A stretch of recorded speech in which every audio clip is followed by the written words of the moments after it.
Hey everyone, just before we start our show, we have something to ask you.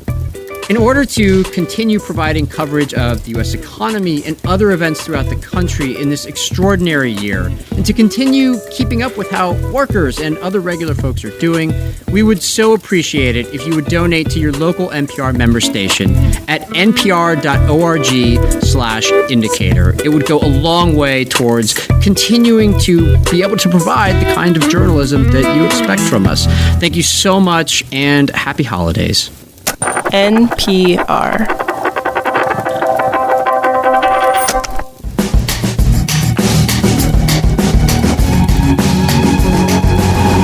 This is The Indicator from Planet Money. I'm Stacey Vanek Smith.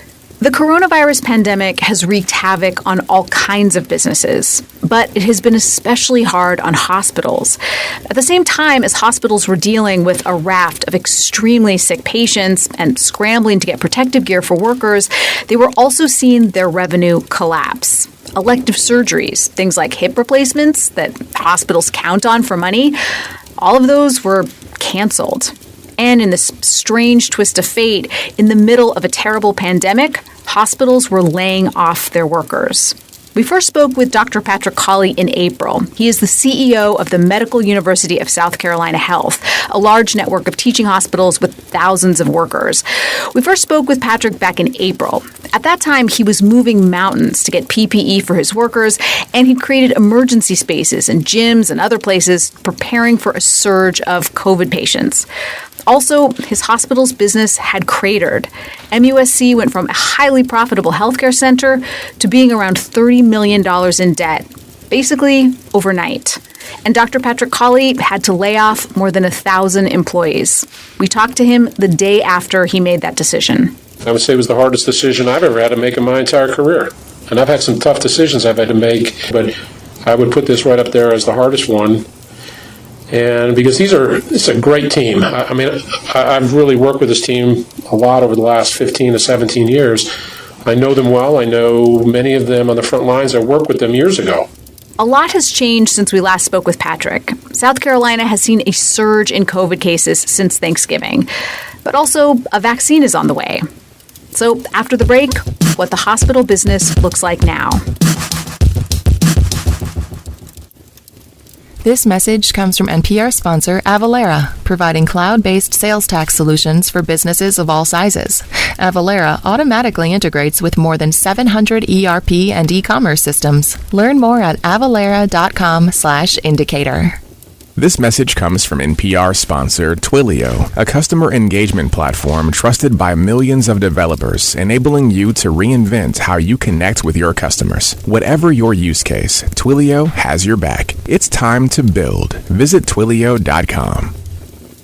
Dr. Patrick Cawley, CEO of MUSC Health, thank you for joining us. So first of all, what is happening with COVID cases in South Carolina? What is your hospital seeing? Well, since the last surge that we had, which happened in late summer, things sort of petered out over the course of several months and actually got very, very low by mid-fall. And they pretty much stayed there until about Thanksgiving time. And at Thanksgiving, we've seen a slight increase up, but nothing like we saw last summer. So just to compare it, in our hospital today, we have 26 patients with COVID. Compare that to last summer in July, where we had about 126.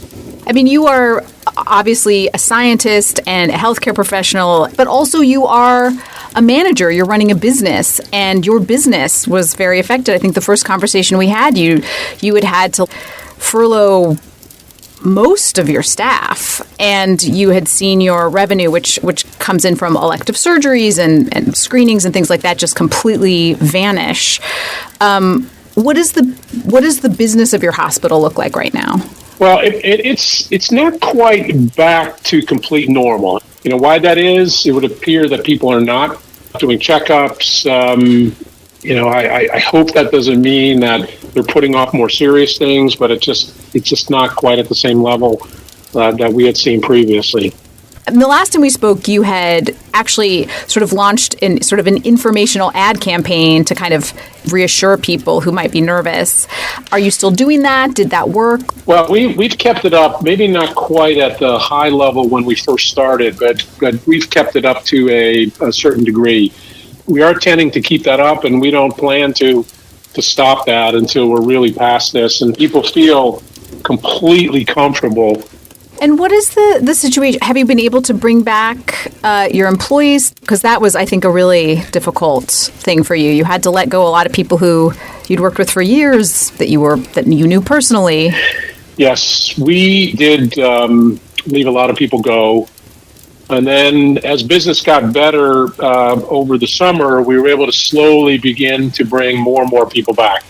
End of September, we had brought everybody back except for about 100 people. But that was, initially you'd furloughed how many people? Oh, we were well over 1,000. So you were able to bring back all but 100. That's a lot. Yes.